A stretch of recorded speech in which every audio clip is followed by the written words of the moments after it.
Stories in today's video. 1. I discovered my wife of 17 years was having an 18-month affair when I updated our vacuum filter. 2. Have you ever caught your partner cheating? What was your reaction? How did you react initially? How did you overcome it? Like the title says, sorry, I'm posting from my phone. History: married 17 years with no children of our own. She's been divorced once and had 2 daughters that I helped to raise, now 28, 23, prior to our marriage. We've really only had minor bumps and issues, in my opinion.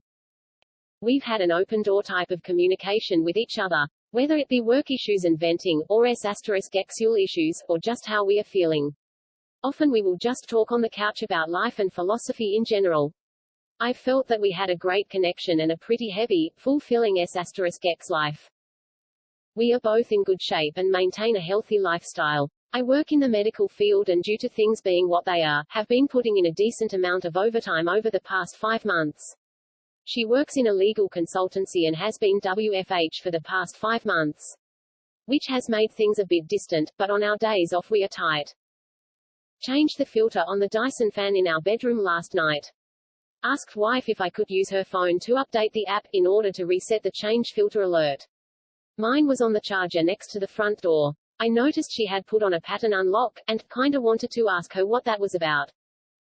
As I was finding the app on her phone, a notification for Snapchat popped up. My stomach dropped immediately as I read the small tag, "I'll bring the special toy." It said. My brain understood the words, but my mind just stopped functioning. She asked what was the matter, after I guess several minutes of me just sitting and staring at the bedroom fan. My wife has an obligatory quarterly out-of-town meeting, that puts her 2 states away for 5 days every business quarter. I knew it was about this coming trip Monday. I've perused Reddit for years anonymously.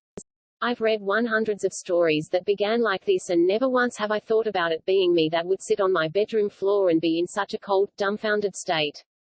I recovered and said, oh, just getting info about the IP and router. That's how the fan communicates through the app. I have a Chromebook that she logged into Facebook yesterday. I took a week's vacation short notice. My supervisor is a cool chick, and once I laid it out what I may have discovered and have to do. I'm going to need time off. I've been up all night reading her chats. She left to go to the office just now and I made sure the Google location history was on and find my phone was active. I'm so suspicious of everything she does now I can't look at myself in the mirror. She doesn't know I saw the message notification. I logged onto the messaging system that Verizon uses and have signed in under her number and name.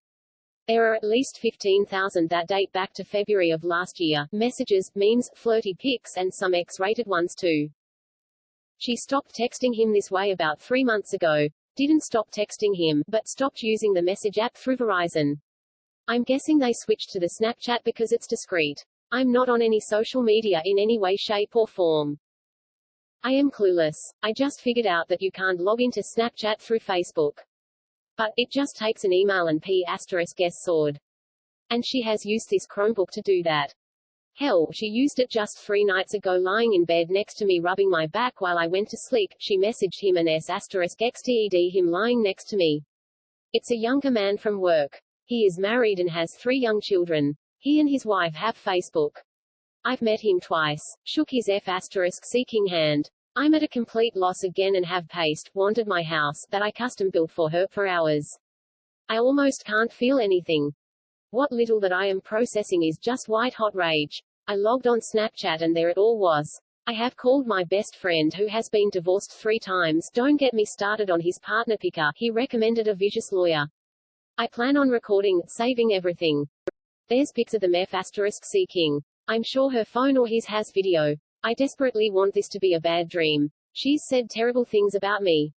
She's told him my insecurities. She's told him, I love you. They have made no long-term plans, so this feels like a purely ***sexual relationship. It almost makes it better, but also makes it so much worse. Like she's literally throwing away our life for this. She knows cheating is an absolute deal breaker for me. Our usual routine on the day she leaves for her meetings is I take her to the airport and drop her off with a long goodbye. I can't even think about what I have to do now. My friend says print out the entire thing and see if I can recover things from Snapchat. From what I understand I can't, unless I have her phone. My plan is to see the lawyer today. I'm paying a ridiculous amount to jump in her appointment line. Get the ball rolling and hopefully have a plan of action from her. I really want to book a flight and follow my wife to the hotel she's staying at and catch her in the act. I have access to her hotel booking options and have put myself as a contact person, so I can get a room key without alerting her. I think I'm just going to log on to the messaging apps when I get into town and watch it happen in real time. If I could get the papers ready in time, I'd hand them to her. Instead, I'm just going to hand her the printouts. It's a 600-page PDF. His wife accepted my friend request. I am debating sending everything now. I am seething. I just don't want to lose any advantage. I'm going to fly there Monday afternoon, log in and see what they've talked about, get a room key to my wife's room and drop off the package in her room with my wedding ring. I'm going to sit in the bar and watch my phone blow up.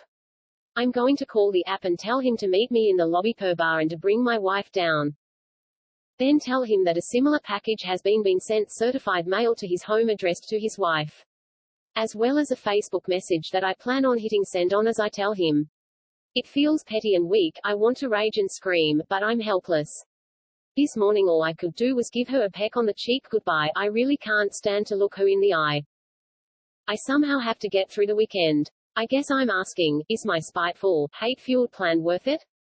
I just want to inflict pain at this point. I want to hurt her emotionally. I feel eviscerated, emasculated. I will not entertain an apology. This is the one act that is unforgivable. It takes so many steps to cheat on someone. They all can be stopped until the sin is complete. Then it is done. Should I just confront her tonight? Or catch her? I don't think I'll update. I'm truly thinking about never using social media again. And only being with a partner that has a similar outlook moving forward. ETA, I found that special toy. Keep in mind we have a chest full of adult fun devices. It was already in her carry-on. It's one of those remote control vibrators. The ones that can be controlled by an app. It looks expensive. I meet with the lawyer in 90 minutes. Update, I have no clue how to post an update. I'm just editing my post. I met with the lawyer. She was actually kind, and I dare say compassionate with me. She told me point blank that her job was to represent me in this fight for my future, and my job in all of this was to tell her the complete truth and not make her job harder. I went to Kinko's and printed the file out. Cost $534 for color, because I wanted to have the pictures pop. Shout out to Chris at Kinko's for not making a scene when the nudes started coming out. He asked what it was all about, so I told him. He was taken aback, but shook my hand and said sorry. I went home and crashed for about 3 hours and STBXW came home around 19:30, usual time. Lawyer said to forget any Hollywood confrontation in a hotel bar. That it would look pretty crazy and not becoming at all. So I'm sorry to all of those people that wanted the high drama. She's right ultimately. There's two routes to take with divorce, contested or non-contested. She said I would have to notify my STBXW that I have retained counsel, and in order to proceed my STBXW would have to either contest the divorce or we would go through mediation and file from there. So, she got home about 2 hours ago. I asked her if there was anything going on that she wanted to talk about. She said nothing other than the election. She then asked what was bothering me. I wanted to cry, but truthfully I was cried out. I said I was curious as to why she had a remote control vibrator in her luggage. The look on her face was actually more telling than anything I've ever seen. She looked panicked, pale.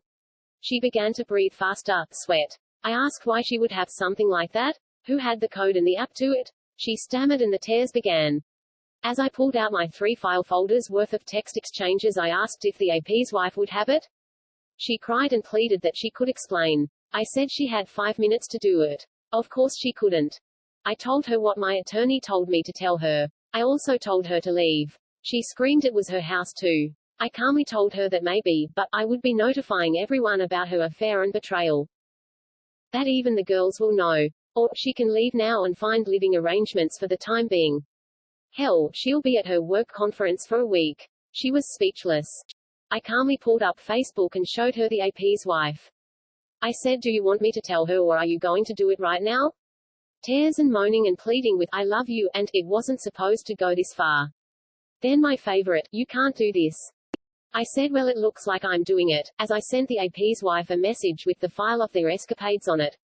I prefaced it with apologies and a brief explanation. I haven't heard back from her. I leafed through the stacks of paper and started reading random excerpts out loud to my SDBXW. I just wish we could spend the day attached to each other. Just you inside of me. You feel so much more intense than any other woman I've ever been with. She is still sobbing and asking to talk about us. She says our marriage can withstand her mistake. I told her I would never forgive her, her word is sh*t, and that she threw away the last 17 years. I'm still entertaining the whole tell HR thing and I am going to tell everyone about her decision to end our marriage by cheating.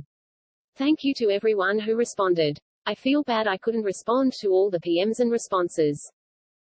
I have a therapy appointment scheduled Tuesday. I kinda feel extremely elated, I'm shaking, and incredibly low right now, I kinda want to die. The house is pretty quiet except for her crying and moaning. I told her to not come back after her trip. I'm currently sending friend requests and trying to get everyone on my page, I'm just going to send it to everyone that way. I am going to wait until the morning to call the girls. I raised them from when they were 11 and 6. They are women now 28 and 23.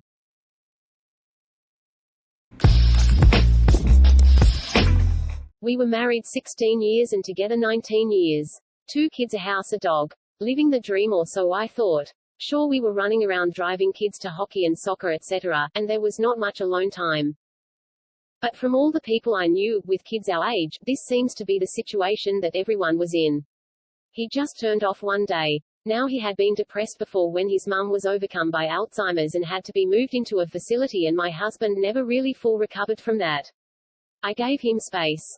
This time he came to me and said he was broken, and going to a therapist. I asked if we should go to couples therapy. He said yes. I asked him if there was anyone else. He said no. I believed him at first. This was Labor Day 2016. Things weren't adding up. I asked him in couples therapy if there was someone else and he said no again. All SE wanted was to get divorced. This went on for a month or two. Going to therapy, not really making any progress. A therapist called it limbo. I lost 20 pounds in that month or two and couldn't sleep. Finally he told me that he got drunk at a work conference and gave a girl a fellatio, but I kept my pants on. Now mind you, he's a vice president at her software company. At this point I told him I was upset, devastated, but I was willing to work through it. I loved him and still wanted to grow old and grey with him. And that we should get back into therapy. I found us a different therapist, one that my personal therapist recommended. I set the first meeting up for January 2, 2017. My therapist told me to just get through the holidays. This was November time frame now. In early December I realized that he was done with our marriage and didn't really want to work on fixing it. I also realized that he is lying to me about his affair. I then received a Facebook message from the husband of the woman that he had an affair with. Then I was referred to contact a PI and I discovered several phone calls and text messages back and forth. I found out it was full on s*x several times over the course of several months. I came home that night and confronted him, not yelling, just stating facts. He refused to confess. I told him what the PI had showed me. He said, "You're going to believe the word of a stranger over me?" And I said yes, because I had series of pictures of their texts. But the story doesn't end there. The next morning my husband comes up from the basement. I asked him leave our bed after the encounter, so he was sleeping in our basement. He came up that morning and his defenses were down. He was no longer angry at me. He was himself again, is the best way to explain it. He felt bad for me. He went with me to get checked for STDs. I had none, that God. I felt like we were a team again. We sat down and had a long talk. I wanted to try and make it work and she didn't. It's now just before Xmas. I got the timeline of my husband's and the other woman's affair, and the timing didn't match up to my husband's total shutdown in August of 2016. So I knew there was more. I asked him. He denied anything else. I contacted the PI and looked into her emails and found the second affair. This a woman that worked directly for him. She was married and had 2 kids. The only good thing was that she lived in Pittsburgh and we live in Boston. So I never had to see her around town or anything like that. She's the total opposite of me. I sat on this information through Xmas. On New Year's Eve morning I told my husband, found his email, and I knew about the woman that worked for him. He said he loved her and wasn't that upset. If anything, he was relieved. I think the lying to me was tough on him. I told him to leave our house. We didn't have the money. I had been at home with the kids for 2 years. So I needed to get a job to make it work financially. I started my job at the end of January and I threw his cheating fat *SS out of our house. We went to mediation. I got the house. We split the kids 50-50. It's been tough on our youngest and I feel bad about that. I hope he feels worse. The lies and betrayals and cheating really hurt. It hurt my ego and my sense of self. But I'm in a good place now. The nightmare is over. I feel like myself again.